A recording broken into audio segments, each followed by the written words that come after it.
मैया आपकी सास ने बांट दिया आपको? आपकी सास बांट दिया? कितना सोना दिया आपको? 5-5 किलो सोना नहीं दिया? चलो अच्छा, जो है 1 रुपए है तो 25, 4 भैया है तो 25-25, ये बात वही है बंटवारा। 1 पंजी है तो 1 पंजी मतलब पंजी 5 पैसा, 1-1 पैसा बांट 5 लोग। प्रकृति सिद्धांत जो है उसे आप लोग क्या चाहते हैं? नहीं हमारे बच्चे तो संस्कारी हैं, प्रेम से रहते हैं, अच्छा है, भगवान करे रहें। लेकिन आपके बच्चे संस्कारी हैं, आने वाले और जो पीढ़ी है वो क्यों विवाद की स्थिति हो? संस्कार सदा रहे, आना जाना हमारा आपके घर पे सदा रहे, मिलना जुलना रहे, मुस्कुराना रहे, तुम्हारे दुख दर्द में हम काम आए, हमारे दुख दर्द में आप काम आओ, प्रेम से रहे, अपना अपना करो, अपना अपना खाओ। अब यहां एक बात मैं और मेंशन कर दूं कि यदि आपका बंटवारा हो चुका है तो कई बार पिंडदान का टाइम आता है, जैसे कि चलो बाप का पिंडदान कौन करेगा? बड़ा बेटा करे कि छोटा करे? बताओ कौन पिंडदान करता है? तर्पण किसे करना चाहिए? माता का, पिता का, दादी का, दादा का पिंडदान, तर्पण, श्राद्ध कौन करे? आपके हिसाब से कौन करता है? आपके परंपराओं में क्या है? कौन करता है? बड़ा बेटा। और मझला वाला नहीं करता? क्यों नहीं करता? अब सुनो, यहां पे आप लोग गलती कर रहे थे इसलिए मैंने ये बात उठाई है, पूरा सुन लो।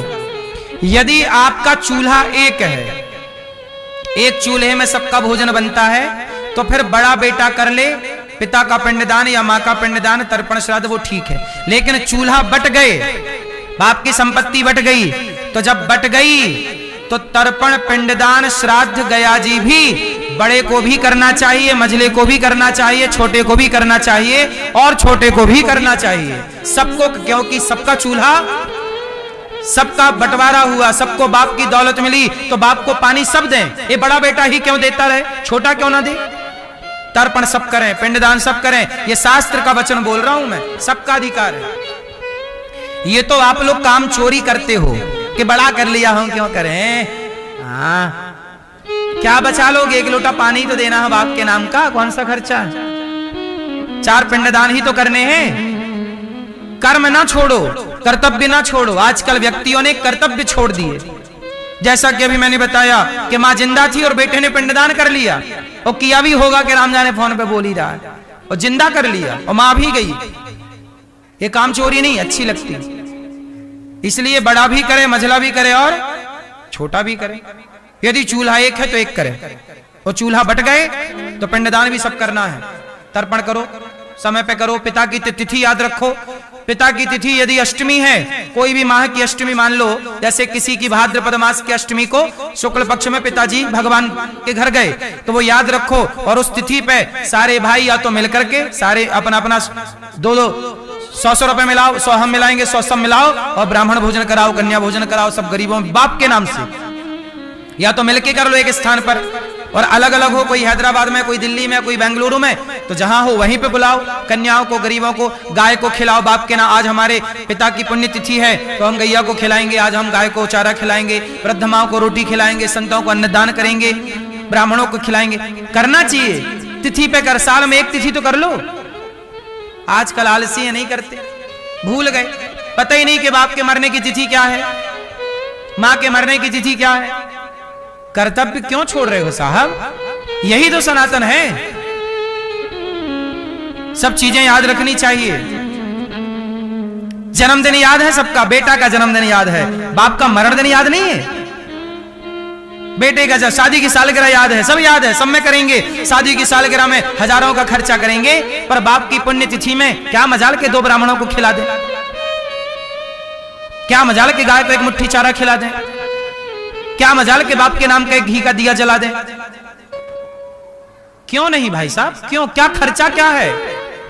1 लोटा पानी देने में क्या खर्चा है बाप को? 1 मुट्ठी चारा गाय को देने में क्या? चलो आप याद करके सुमर लो, हे प्रभु आज का मेरे पिताजी की पुण्यतिथि है, मां की, हे भगवान मेरे माँ बाप को ये पुण्य पहुंचाइएगा, ये 4 रोटी आज इस गरीब को खिला रहा हूं, ये मेरे माँ बाप को प्राप्त हो जाए। हो ना हो पर उस निमित्त तुमने कार्य किया ना। अब आप कहो जी हम यहाँ किसी को खिलाएंगे, बाप तक कैसे पहुंचेगा? पहुंचता है साहब। यहां से बैंक में पैसा डालो तो अमेरिका पहुंच जाता है। जब यहाँ का पैसा अमेरिका पहुंच जाता है आज के सिस्टम में, तो ईश्वर का भी ये सिस्टम है कि यहाँ पिंडदान में यहाँ खिलाओ, वहां पहुंच जाता है वो पुण्य, जो चाहिए वो मिलता है। यहाँ पैसा डालो अमेरिका में डॉलर पहुंच जाएगा। बोलो हाँ, पैसा कन्वर्ट हो गया डॉलर में। ऐसे आपने रोटी दी किसी को तो वह पुण्य के रूप में कन्वर्ट हो गया। तुम्हारा पूर्वज जहां कहीं जिस चीज की उन्हें जरूरत पड़ेगी वो उनको प्राप्त हो जाएगा। यही तो सिस्टम है। अब जैसे हमारी ये मैया भागवत करा रही हैं अपने पति के लिए, अपने पुत्रों के लिए। अब इस भागवत से जितना पुण्य बनेगा वो सारा पुण्य, सारे पुण्य से ही उनकी सदगति होगी। वहां पर जहां उनको जरूरत वो जो बने गए होंगे, यदि वो भगवत धाम में है तो ठीक है, यदि वो नरक की यातनाओं में है तो ये पुण्य प्लस होकर उनकी सदगति हो जाएगी। यदि वो कोई योनि प्राप्त कर चुके हैं और उस योनि में उन्हें कोई चीज का कष्ट है तो वो उन्हें प्राप्त हो जाएगा, जिससे उनका कष्ट दूर हो। इस तरह सिस्टम चलता है। और चलो ये सब छोड़ दो, कुछ ना भी हो तो अभी तुम्हारे बाप के नाम से तुम 2 रोटी खिला दोगे तो घटना क्या है? किसी को खिलाने से पुण्य ही तो मिलना है। दोनों दृष्टि से आप सोचिए ना, क्यों भाई? अब गौरी गोपाल आश्रम में हजारों साधु संत भोजन करते हैं। आपने आज 2 रोटी का दान कर दिया तो आपका घटा क्या? और साधु खा के चला गया, प्रेम से आशीर्वाद मिला, आपका नुकसान क्या है? दानम दुर्गति नाशनम। तो दुर्योधन की जांघ तोड़ दी भैया भीम ने।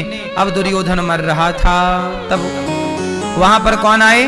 वहां पर गुरु द्रोणाचार्य के बेटे अश्वत्थामा आए। अश्वत्थामा ने कहा कि मैं सेनापति होता तो पांडवों को मारता। द्रौपदी के 5 बेटों को रात को सोते समय दुर्योधन की आज्ञा लेकर गुरु द्रोणाचार्य का बेटा अश्वत्थामा द्रौपदी के 5 बेटों की हत्या करके चला गया।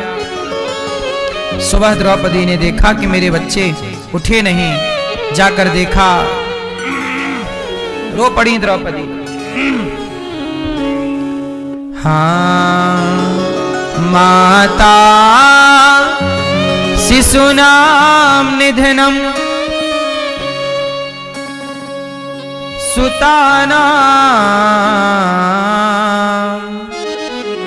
निशम्य घोरम परितप्यमाना माता शिशूनाम निधनम सुताना। जब द्रौपदी ने अपने पुत्रों को देखा कि ये मारे जा चुके हैं, रो पड़ी। अर्जुन से कहा कि मार दिया मेरे पुत्र को अश्वत्थामा ने। अर्जुन दौड़े दौड़े गए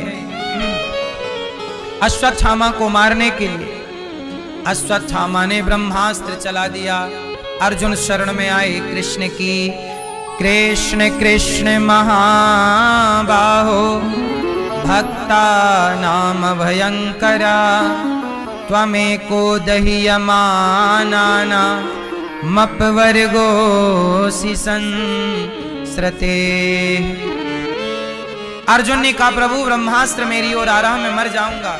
भगवान ने कहा आप भी चलाओ ब्रह्मास्त्र। अर्जुन ने चलाया, दोनों ब्रह्मास्त्र टकराए, प्रलय हो जाती। भगवान ने शांत कर दिया दोनों ब्रह्मास्त्र को भगवान ने शांत कर दिया। अर्जुन ने पकड़ा और द्रौपदी से कहा मार दो इसे, ये हत्यारा है। मुच्यता मुच्यतामेष ब्राह्मणो नितराम गुरु। द्रौपदी बोली इन्हें छोड़ दो, ये ब्राह्मण है, इन्हें मारना नहीं है। इन्हें क्या कर दो? द्रौपदी के 5 बेटे मर गए और मारने वाला हत्यारा सामने खड़ा है और द्रौपदी कहती है छोड़ दो। अच्छा ये बताओ, दया करना सही है कि गलत है? बोलो। दया धर्म का मूल है, पाप मूल अभिमान। तुलसी दया न छोड़िए, जब तक घट में प्राण। दया जरूर कीजिए, दया धर्म का मूल है, दया धर्म का मूल है, पाप मूल अभिमान। तुलसी दया न छोड़िए, जब तक घट में प्राण। दया जरूर। द्रौपदी कहती है, उसने भले मेरे पुत्रों को मार डाला, पर मेरे गुरु माता का ये पुत्र है, मेरे गुरुजी। गुरुजी कौन? गुरु द्रोणाचार्य, जिन्होंने मेरे पतियों को, अर्जुन आपको धनुष चलाना सिखाया। ये गुरु द्रोणाचार्य तो मारे गए युद्ध में, महाभारत में। अब उनकी पत्नी, मतलब द्रोणाचार्य जी की पत्नी द्रोणी का एक पुत्र बचा है, इकलौता अश्वत्थामा, उसे मार दोगे तो मां अनाथ हो जाएगी, इसे मत मारो। द्रौपदी के अंदर दया है, उसके अंदर दया नहीं है। अश्वत्थामा के अंदर उसने द्रौपदी के 5 बेटों का सिर काट दिया, उसे दया नहीं आई। पर द्रौपदी कहती है, इसे छोड़ दो। मुच्यताम मुच्यतामेष मारो दीदस्य जननी, गौतमी पति देवता। गौतमी ना रोए, वो पतिव्रता नारी हैं, छोड़ दो। अब मैं यहां पर जरा सी एक बात और ऐड करना चाहूंगा आपकी जानकारी के लिए। पहले मुझे बताओ कि दया करना सही है कि गलत है? सुनो, जो दया के पात्र हो उस पर जरूर दया करो, पर जो दया का पात्र ना हो उस पर दया मत करो। जो दया के पात्र ना हो उस पर दया करोगे तो आपका नुकसान होगा। उदाहरण देखिए, पृथ्वीराज चौहान ने मोहम्मद गौरी को लगभग 16-17 बार क्षमा किया, लेकिन मोहम्मद गौरी ने एक बार पकड़ा, एक बार भी पृथ्वीराज को क्षमा। पृथ्वीराज से मेरा सवाल है कि आपने इतनी बार क्यों? आपने भी दया की अति कर दी। एक बार छोड़ा, 2 बार छोड़ा, 3 बार, ठीक है, पर बार बार वो आ रहा है ना। तुम्हारी भी तो अपनी सेना मर ही रही होगी, 2-4 तो मरे होंगे भाई। जब हम तुम युद्ध करेंगे तो हम कितने भी क्षति आपको पहुंचाए, पर आपसे हमें कुछ ना कुछ क्षति तो पृथ्वीराज जी की भी कुछ क्षति तो हुई होगी। मोहम्मद गौरी के युद्ध से इनकी भी कोई सेना मरी होगी। तुम बार बार क्यों छोड़ रहे हो उसे? 2 बार छोड़ दिया सही है, 4 बार छोड़ दिया सही, अब मार दो। नहीं मारा, उसने पकड़ लिया, और जब उसने पकड़ा जयचंद के सहयोग से, तो एक मौका दिया क्या पृथ्वीराज को? बोलो, ले जाके आंखें फोड़ दी कि नहीं? दया इतनी भी ना करो साहब कि तुम्हारी दया के कारण तुम्हारी पत्नी को जिंदा जलना पड़े। इनकी पत्नी संयोगता को जिंदा जलना पड़ा था, जौहर करना पड़ा था इनकी दया के कारण। और कर लो दया, दया करो, उस पर करो जो दया के योग्य है। अच्छा एक बात बताओ,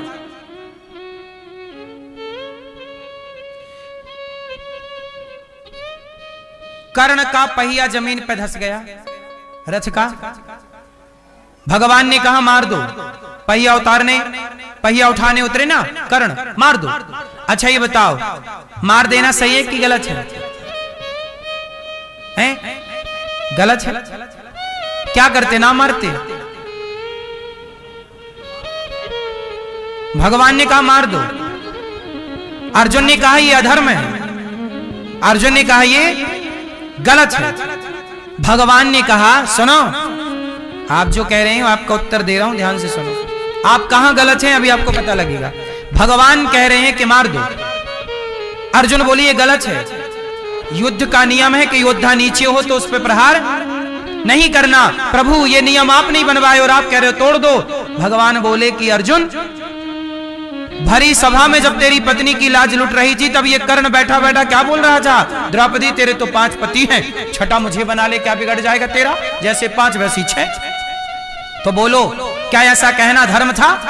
जब इसने धर्म का पालन नहीं किया, ये अधर्मी है, तो अधर्मी को अधर्म से मारना ही धर्म है। यही कृष्ण की नीति है।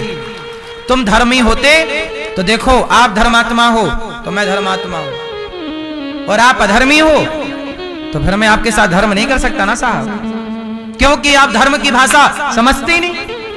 अरे धर्म की भाषा जो समझते ही नहीं। अब ये बताओ कि आप तो सामने से युद्ध करना चाहते हो, लेकिन कोई आपके पीठ पीछे आके बाण मार के चला जाए, तलवार मार के चला जाए, तो इसलिए अधर्मी को अधर्म से मारना पड़ेगा। उदाहरण दूसरा सुनो। झूठ बोलना सही है कि गलत है? बोलो। झूठ बोलना पाप है नदी किनारे, झूठ बोलना गलत है साहब, पर भगवान कृष्ण बोल रहे हैं महाभारत में, झूठ बोल दो, बोल दो। धर्मराज, भगवान ने एक झूठ फैलाया महाभारत में। क्या झूठ था? कि अश्वत्थामा मारा गया, गुरु द्रोणाचार्य का बेटा, जबकि मारा नहीं गया था। भगवान बोल रहे हैं झूठ बोल दो। अब ये बताओ, भगवान झूठ बोलने का क्यों बोल रहे हैं? भगवान तो सबको सच का ज्ञान देते हैं, क्यों बोल रहे हैं बोल दो अश्वत्थामा मारा गया? क्यों झूठ बुलवाना चाह रहे हैं? क्यों क्यों? सुनो, कृष्ण को समझना इतना आसान नहीं है। झूठ बोलना चाहिए। कुछ जगह ऐसी हैं जहां झूठ बोलने से पाप नहीं लगता। सच बोलना पुण्य है, पर कई जगह पर झूठ बोलना भी पुण्य है। कहां? गुरु द्रोणाचार्य निर्दोष सेना को मारे डाल रहे थे। आज गुरु द्रोणाचार्य पूरे फॉर्म पे हैं, मार रहे हैं सेना को। निर्दोष पांडवों की सेना मारी, जो खड़ी थी उन्हें मार रहे हैं। सेनाओं में युद्ध में क्या होता है, एक सेना युद्ध करती है तो दूसरी सेना रेस्ट करती है, तो वो आ जाएगी रेस्ट करने, फिर ये जाएगी लड़ने। ऐसा क्रम चलता है युद्धों का। बोलो हाँ। सारे एक साथ लड़ बैठेंगे तो 6 घंटा में थक जाएंगे। बोलो हाँ। और थके को मार देना आसान है, इसलिए सेनाओं भी कई टुकड़ी में युद्ध करती है। एक सेना युद्ध कर रही है, दूसरी सेना रेस्ट कर रही है। जब ये जाके रेस्ट करेगी तो वो सेना के लड़ने लग जाएगी। बोलो हाँ। तो जो सेना रेस्ट में थी, गुरु द्रोणाचार्य उन पे बाण मार रहे थे, उनको मारे डाल रहे। भगवान बोले मार डालेंगे। अब बताइए ये धर्म है कि अधर्म है? बोलो, ये अधर्म था। गुरु द्रोणाचार्य क्या बोल रहे हैं? मार रहे हैं, अधर्म कर रहे हैं। गुरु द्रोणाचार्य ये वही द्रोणाचार्य हैं जिन्होंने 2 गलती पहले भी की है। पहली गलती, गुरु द्रोणाचार्य ने एकलव्य से अंगूठा मांग लिया। आप अपने चेले से कहो कि तू बहुत पढ़ लिख गया, मेरे वाले चेले से तू आगे मत चला जा, एक काम कर, तू अपना अंगूठा ही दे दे। क्या ये धर्म था? बोलो, क्या गुरु द्रोणाचार्य का ये धर्म था कि वो एकलव्य से अंगूठा मांगे? नहीं, अधर्म था कि नहीं? अभिमन्यु, एक अभिमन्यु था, 7 योद्धाओं ने युद्ध लड़ा एक से। जब युद्ध का नियम था कि 1 से 1 लड़ेगा, तो 1 से 7 क्यों लड़े? और उसमें गुरु द्रोणाचार्य भी थे, क्यों नहीं रोका? आपने अधर्म किया ना, तो अब आपके लिए अधर्म होगा। आपने अधर्म किया ना, तो आपके लिए अधर्म। अधर्मी के लिए अधर्म करना ही धर्म है। यही कृष्ण की नीति है। मार दो, कह दो अश्वत्थामा मारा गया। गुरु द्रोणाचार्य ने कन्फर्म किया धर्मराज युधिष्ठिर से, क्यों भैया मारा गया? धर्मराज युधिष्ठिर बोले मैं झूठ नहीं बोलूंगा। तब भगवान ने हाथी मरवाया अश्वत्थामा नाम का, बोले ये मर गया। अब बोल दो हाथी। तब बोले अश्वत्थामा मारा गया। बाद में धर्मराज ने बोला नरोबा कुंजरोबा, तो भगवान ने शंख बजा दिया, तो अश्वत्थामा मारा गया। इतना तो सुनाई पड़ा गुरु द्रोणाचार्य को। आगे की लाइन सुनाई, उन्होंने रथ डाल दिया, धृष्टद्युम्न आए और गुरु द्रोणाचार्य का सिर काट दिया। ये गुरु द्रोणाचार्य जी के युग का अंत है। क्यों? क्यों झूठ बोलना पड़ा? झूठ इसलिए बोलना पड़ा क्योंकि ये अधर्म के रास्ते पर चढ़ चुके थे। और अधर्मी, याद रखना, कांटे को ही कांटा निकालता है, कांटे को कभी गुलाब नहीं निकालता। अधर्म को अधर्म ही काटता है, झूठ को झूठ ही काटता है।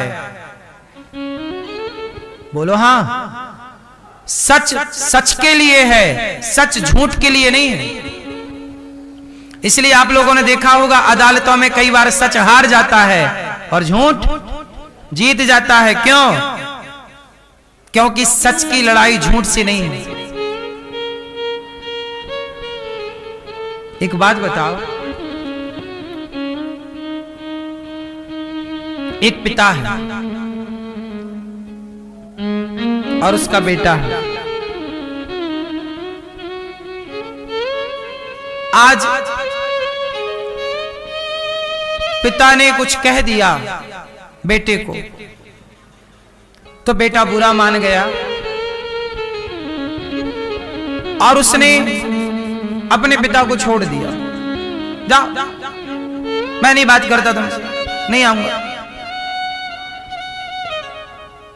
अब मुझे एक बात बताओ कि जिस पिता ने तुम्हें कई बार माफ किया, जिस पिता ने तुम्हें कितनी दौलत दे दी, पढ़ाया लिखाया, आज एक बात क्या कह दी, तुम्हें बुरा लग गया, छोड़ के चले आए, सेवा नहीं कर रहे हो, अब अकेला बूढ़ा है।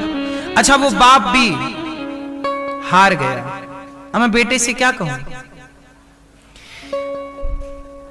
बेटा इतना गुस्से में कि उसने आया और अपने पिता को गोली मार दी। एक पुत्र ने अपने पिता की हत्या कर दी। अब एक बात बताओ, पिता सच था, पुत्र झूठ था, गलत था, लेकिन लड़ाई किससे करेंगे? सच झूठ से क्यों लड़ेगा ये बताओ। जब आप झूठे हो, जब हमें दिख रहा है कि आप झूठे हो, तो भाई अब क्या करें? ईश्वर की ओर देख के आदमी सरेंडर हो जाता। झूठ से क्या लड़े भाई? ये बताओ, यदि आप धर्म को मानते हो तो मैं आपसे बात करूं, आप धर्म को मानते ही नहीं तो मैं क्या बात करूं आपसे? बात राम से की जाएगी, रावण से क्या बात करें? करने गए तो थे, कहां सुना? हनुमान जी सत्य हैं, रावण झूठ है, क्या हुआ? सत्य लौट के आ गया ना खाली हाथ। हनुमान जी लौट के आ गए, रावण को समझा पाए? सत्य और झूठ की लड़ाई नहीं। जब सत्य और झूठ की लड़ाई होगी तो ये याद रखिएगा, धर्म और अधर्म की लड़ाई होगी तो धर्म जीतेगा। और धर्म को जिताने कौन आएगा? महाभारत धर्म अधर्म की लड़ाई जिताने कौन आया? स्वयं कृष्ण आ गए जिताने के लिए, धर्म जीत गया।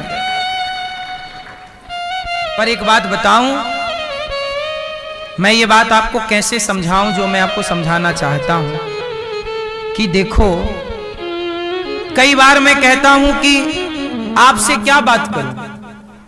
जब आप अपने मां का सम्मान नहीं करते, अपने बाप का सम्मान नहीं करते, बड़ों का सम्मान नहीं करते, तो मैं तुम्हें क्या समझा पाऊंगा?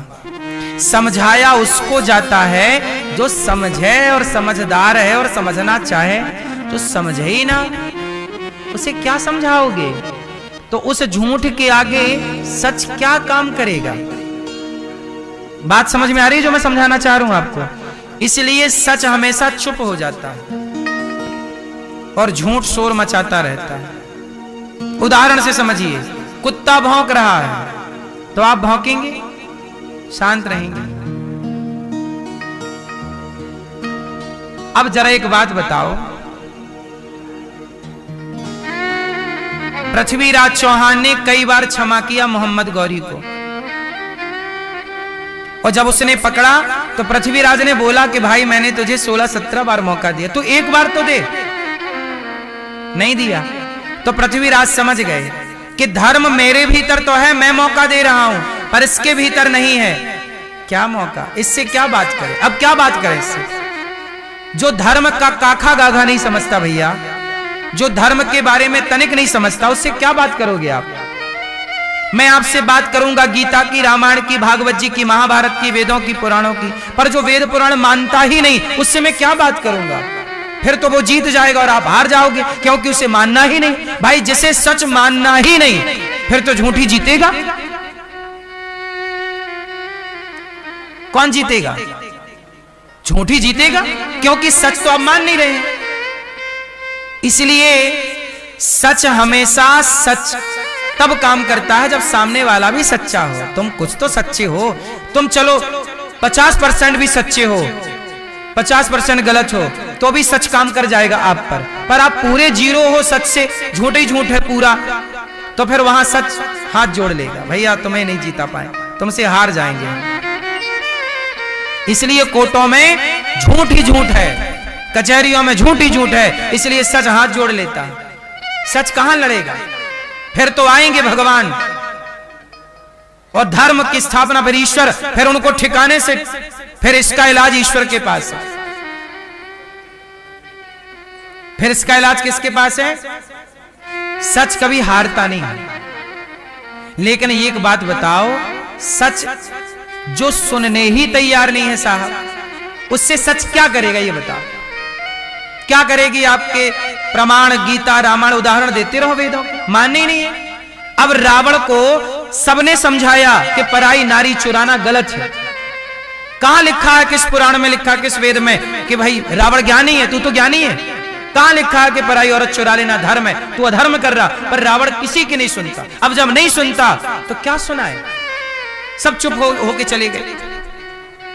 लेकिन अंत में हनुमान जी का बस नहीं चला, हनुमान जी नहीं समझा पाए, अंगद जी का बस नहीं चला, नहीं समझा पाए, माल्यवंत नहीं समझा पाए, विभीषण नहीं समझा पाए रावण को। जब कोई नहीं समझा पाए, सारे हार गए, सारे सच हार गए झूठ रावण से, झूठे रावण से हारे कि नहीं? लेकिन अंत में उस झूठे रावण को राम से हारना पड़ा। अंत में हार झूठ की होगी, लेकिन बीच में हनुमान जी को हारना पड़ेगा।